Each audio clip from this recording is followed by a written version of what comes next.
नमस्कार दर्शकों, मैं हूं राजदीप और आप देख रहे हैं हेडलाइंस त्रिपुरा कैलकॉलिंग नेशनल। और आज हमारे साथ बने हैं ओम प्रकाश अस्कची, जो बिहार, झारखंड और बंगाल के राजनीति के बारे में बहुत जाने माने जानकार हैं और वरिष्ठ पत्रकार हैं। ओम प्रकाश जी, हमारे चैनल में आपका बहुत बहुत स्वागत है। जी नमस्कार। ओम प्रकाश जी, आज बिहार में खेला हो गया, तो इसके बारे में आप क्या कहना चाहेंगे? देखिए, कई चीजों की शुरुआत जैसे होती है उसका अंत भी उसी हिसाब से होता है। अगर आप अभी तक हम लोग जो राजनीति शास्त्र की पढ़ाई करते रहे हैं या जो अनुभव रहा है उसमें यही मानते हैं कि जो सबसे बड़ा दल होता है उसी की सत्ता होती है। लेकिन ये अपवाद रहा बिहार में कि तीसरे नंबर की पार्टी संख्या बल विधायकों के हिसाब से अगर देखें तो 43 लोग थे, बाद में वो 45 हुए हैं, 45। तो जेडीयू के पास 45 लोग थे। बीजेपी 74 से 77 की स्ट्रेंथ है, वो उसको सपोर्ट कर रहे थे। यानी तीसरे नंबर और एक नंबर की पार्टी बनी हुई है आरजेडी। तो आरजेडी को मौका नहीं मिला, सबसे बड़ी पार्टी चलिए जोड़ तोड़ से बनी सरकार और वो भी तीसरे नंबर की पार्टी का मुखिया उसका बन जाए, तो सबसे पहले फ्रस्ट्रेशन तो दिमाग में ऐसे ही उसके रहेगा कि हम तीसरे नंबर की पार्टी के हैं, हम तीसरे नंबर की पार्टी के। दूसरा सवाल इससे जुड़ता है कि ये तीसरे नंबर की पार्टी के बावजूद सीएम बनना और उनके तीसरे नंबर पर पहुंचने की कहानी जो है वो उनको बार बार कचोटती रही है नीतीश कुमार को। उनका ये मानना है कि चिराग पासवान को अगर प्रोवोक नहीं किया होता बीजेपी ने तो जो उनके कैंडिडेट थे जेडीयू के, उनके ही खिलाफ चिराग पासवान ने अपने कैंडिडेट किए और वो बर्बाद हुआ, जिससे माना ये जाता है कि 30-35 और सीटें मिल सकती थी जो चिराग पासवान की वजह से तो नुकसान हुआ। तो खुन्नस तो उसी दिन से मन में थी। अच्छा। दूसरी बीच में कई ऐसी चीजें हुई है, जैसे स्पीकर के किसी सवाल पर, लॉ एंड ऑर्डर के किसी सवाल पर एक दिन उलझ गया नीतीश कुमार, सदन में उलझ गए, मतलब असेंबली में। ये तमतमाना नीतीश कुमार का पहले कभी नहीं था। वो गुस्से को भीतर घोंप के रख लेते थे, लेकिन बाहर नहीं जाहिर होता था कि उनके भीतर क्या है। इसको लोग बोलते भी थे कि उनके पेट में दांत है, कि वो हमला कर देंगे लेकिन वो पता किसी को नहीं चलेगा सामने वाले को क्या कर सकते। तो वो मामला था। इसी बीच में बीजेपी के जितने एमएलए या मंत्री ये विवाद खड़ा करते रहे किसी न किसी बात पर, खास करके लॉ एंड ऑर्डर ही सबसे बड़ा, या शराबबंदी का जो मामला है इसको लेके इनकी खिंचाई। वो लोग अपने मतलब जो समर्थक पार्टी है उसके लोग ही अपने नेता मुख्यमंत्री की शिकायत कर रहे हैं, तो इससे ये कटघरे में हो रहे थे। इसी बीच में इनके जो सबसे विश्वस्त आदमी थे लंबे समय से, जो कभी ब्यूरोक्रेट होते थे तो रेल मिनिस्ट्री में नीतीश कुमार के साथ थे, आरसीपी सिंह, रामचंद्र प्रसाद सिंह। तो रामचंद्र प्रसाद सिंह इतने भरोसेमंद हैं कि ये एक तो सो जाती है नीतीश के, दूसरा कि उसी जिले के हैं जिस जिले में नीतीश का घर है, तो और ब्यूरोक्रेसी में भी रेल मिनिस्ट्री के टाइम से साथ में है। तो जब वो रिटायर हुए यानी नौकरी छोड़ी, वो उन्होंने वीआरएस किया था, तो उसके बाद सीधे नीतीश कुमार के साथ आ गए। नीतीश कुमार ने उनको प्रमोट किया, प्रमोट ऐसा किया कि उनको एक बार नेशनल प्रेसिडेंट तक बना दिया। जब नेशनल प्रेसिडेंट वो बन गए तो अब उनकी अपनी चलती चलानी थी, तो उन्होंने सबसे पहला काम ये किया कि जो बीजेपी ने एक सीट दी थी इनको मिनिस्ट्री की, और ये 2 मांग रहे थे जिसकी वजह से ये रिफ्यूज कर चुके थे, उस एक सीट पर ही मना लिया नीतीश कुमार को और वो मोदी कैबिनेट में मिनिस्टर बने। मोदी कैबिनेट में मिनिस्टर बनने के बाद अब धीरे धीरे वो मोदी के ग्रिप में चले गए, माने मोदी के प्रभाव में वो आ गए। और इसका एहसास अब धीरे धीरे नीतीश कुमार को भी होने लगा। तो नीतीश कुमार ने पहला उनका पत्ता काटा कि उनको दोबारा राज्यसभा नहीं भेजा, तो मिनिस्टर नहीं बन पाए, यानी इस्तीफा देना पड़ा उनको। जब यहाँ आए तो उनके रुख से ऐसा लग रहा था कि वो बीजेपी के लिए ज्यादा काम कर रहे हैं बनिस्बत अपनी पार्टी के। तो उनकी पोल खोलने के लिए उनकी 58 लैंडेड प्रॉपर्टी की डीड इन लोगों ने निकाली और सार्वजनिक किया, शो कॉज किया बल्कि पार्टी ने, और उस शो कॉज पर उन्होंने इस्तीफा दे दिया। अब खतरा ये पैदा हो गया था कि अगर वो आरसीपी सिंह हैं तो आरसीपी सिंह के बहाने, चूंकि पिछले चुनाव में उन्होंने कई लोगों को टिकट भी दिया था अपने लोगों को, तो जीते भी हैं, तो माना ये जा रहा था कि आरसीपी सिंह जेडीयू को ही तोड़ के बीजेपी को मजबूत कर सकते हैं। ये खतरा हाल के दिनों में ज्यादा बढ़ गया था। हालांकि इसको बहुत क्लियर किया था जेपी नड्डा और अमित शाह ने कि 2025 के बाद भी नीतीश कुमार ही सीएम रहेंगे और उन्हीं के नेतृत्व में 2024 और 25 की विधानसभा और लोकसभा की लड़ाई होगी। लेकिन गतिविधियां जो थी वो बिल्कुल संदिग्ध थी आरसीपी सिंह की, और लगने लगा था नीतीश कुमार को कि अगर हमने ये नहीं किया तो हमारी पार्टी टूट जाएगी। फिर 45 अभी हैं उनके पास, तो 45 से वो घट जाएंगे। अंततः हमको शुरू से ये लग रहा था कि ये गठबंधन इतने दिन चल जाए, इसमें स्थायित्व कहीं नहीं है, क्योंकि एक तो मोरल प्रेशर इतना था नीतीश पर कि हमेशा दब के रहना पड़ता तीसरे नंबर की वजह से। तो आज उन्होंने ये फैसला लिया और इस फैसले की भूमिका कारगर बनाने में आरजेडी का जो महागठबंधन है वो उसकी सबसे बड़ी भूमिका। उसमें जैसे ही इन्होंने इस्तीफे की बात की या मनमुटाव की खबरें आने लगी, दोनों के बीच में बातचीत हो गई। बातचीत होने के बाद दोनों एक समय पर अपना मीटिंग कर रहे हैं। मीटिंग करने के बाद नीतीश ने इस्तीफा दिया, इस्तीफा एक्सेप्ट हुआ। हालांकि उनको अभी राज्यपाल ने डेट नहीं दिया है और 160 लोगों की संख्या उन्होंने पेश की है कि 160 लोग मेरे साथ। तो यहाँ पे आपसे एक सवाल लेना चाहेंगे, जब चुनाव प्रचार चल रहा था बिहार इलेक्शन से, तो वहाँ पे नीतीश जी ने कहे थे कि ये मेरा आखिरी चुनाव है, अंत भला तो सब भला, ये बात उन्होंने रखे थे। तो क्या उन्होंने अब 2024 में पीएम कैंडिडेट, विपक्ष के पीएम कैंडिडेट के तौर पे आगे खुद को बढ़ाना चाहते हैं या फिर लड़ना चाहते हैं इस हिसाब से? देखिए, लगभग 75 के आसपास हो गए हैं नीतीश कुमार, और ये बिल्कुल सही है कि उस चुनाव में कहा था। हालांकि बाद में उन्होंने करेक्शन किया कि सही मैंने कहा था कि ये चुनाव मेरे लिए आखिरी है, ऐसा नहीं है, मैं बिहार के साथ रहूंगा। खैर, अब देखिए कि उनका सच में सपना ये है कि वो विपक्ष के प्रबल दावेदार पीएम कैंडिडेट हो सके, पीएम पद के। क्योंकि दो संभावनाएं जिन लोगों में देखी जा रही थी, एक तो कांग्रेस कैंप से कोई हो, तो सोनिया और राहुल को ऐसी घेराबंदी हो गई है कि अब उनकी संभावना नहीं बन रही।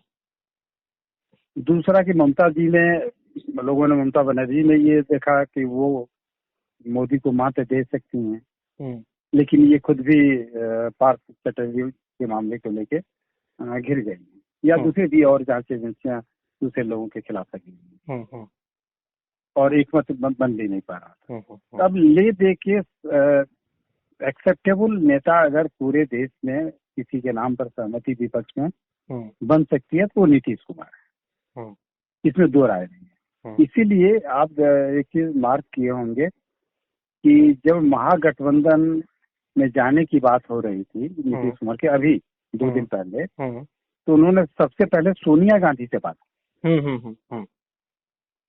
तो सोनिया गांधी से बात करने का मकसद ही यही अर्थ लगाना चाहिए कि वो पीएम पद के लिए कभी जरूरत पड़े तो कांग्रेस भी इसमें हाँ करे। जैसे ममता और कांग्रेस में नहीं पट रही है, ममता जो कह रही है वो कांग्रेस नहीं कर रही है, जो कांग्रेस कह रही है वो ममता नहीं कर रही। तो संभावना अभी एक इनको दिख रहा है, हो सकता है कि वो 2025 के चुनाव में, 24 के चुनाव में ये प्रधानमंत्री के उम्मीदवार हो। अच्छा, यहाँ पे एक चीज आपसे पूछना चाहेंगे कि कुछ दिन पहले अमित शाह जी ने खुद कहा था कि 2024 के चुनाव जदयू एक साथ बीजेपी के साथ गठबंधन करके लड़ेगी, लेकिन अभी अचानक से ये टूट जाना तो बीजेपी के लिए कितना नुकसानदायक है? देखिए, जितना बीजेपी के लिए नुकसानदायक है उतना ही नुकसानदायक नीतीश कुमार के लिए। अच्छा। नीतीश कुमार के लिए इसलिए है कि आरजेडी के लोग ही अब उन पर भरोसा, ठीक है अभी सरकार बनाने की बात है, ये तो एमएलए हैं जो इधर से उधर होकर सरकार बना भी सकते, लेकिन पब्लिक जो है, पब्लिक इनको मान चुकी है कि पिछली बार जब इनको हम लोगों ने दिया था वोट, तो ये 17 महीने बाद ही भाग गए, आरजेडी को किनारे कर दिया। इस बार भी ये कब पलटी मारने, मतलब इनका नाम पलटी मार, पलटू दास, पलटू राम, मैंने पलटन, तुरंत पलट जाना, कब किस करवट जाएंगे, कब किस करवट जाएंगे। अब लोग भी कंफ्यूज हो गए हैं। और मुझे लगता है कि जो उन्होंने कहा था पिछले असेंबली इलेक्शन में, ये मेरा आखिरी चुनाव है, नंद भला तो सब भला, इसी नियत से उन्होंने कहा था। अब बिहार की राजनीति उनको करनी नहीं है, बिहार की राजनीति आरजेडी को करनी है। और आरजेडी को का सपोर्ट मिल जाए, ममता जी का सपोर्ट मिल जाए, कांग्रेस का सपोर्ट मिल जाए, फिर विपक्ष के, ये पीएम पक्ष के प्रबल दावेदार हो जाएंगे।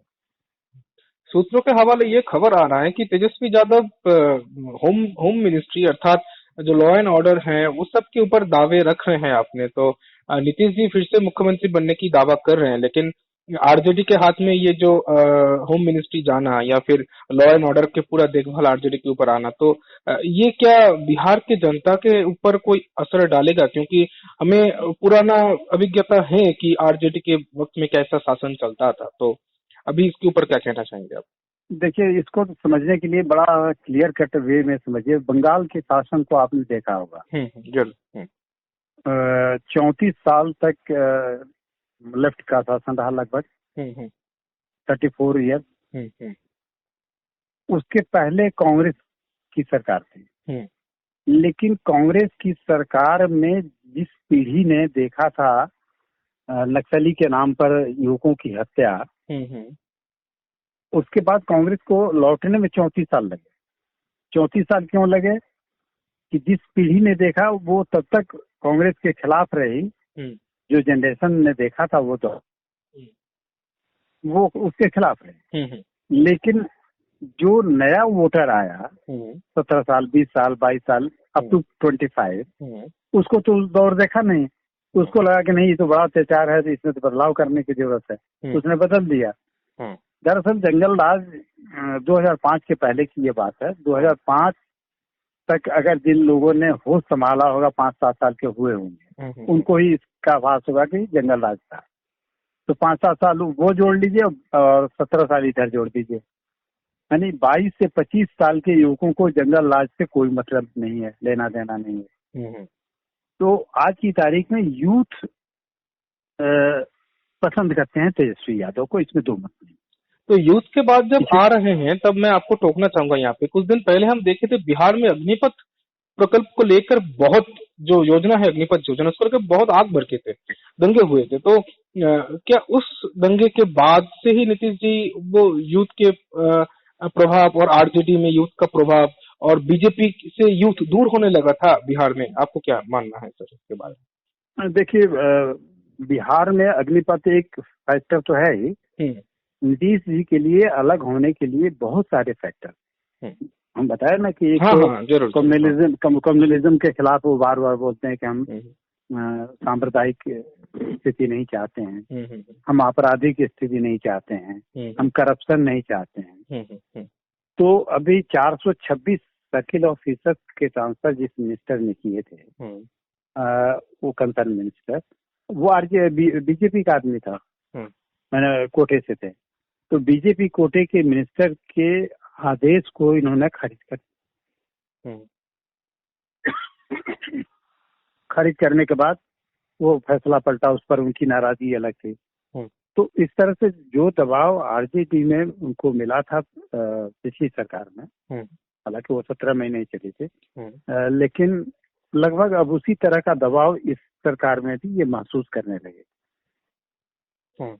तो वो यूथ का ही एक फैक्टर नहीं है। यूथ तो तेजस्वी यादव, आपको असेंबली इलेक्शन की भीड़ अगर देखी होगी आपने, तो वो भीड़ से ही साफ जाहिर होता था कि बूढ़े लोग तो कम, बूढ़े लोग जो हैं वो सीधे सीधे लालू के भक्त हैं, और जो यूथ हैं वो तेजस्वी के भक्त हो गए हैं।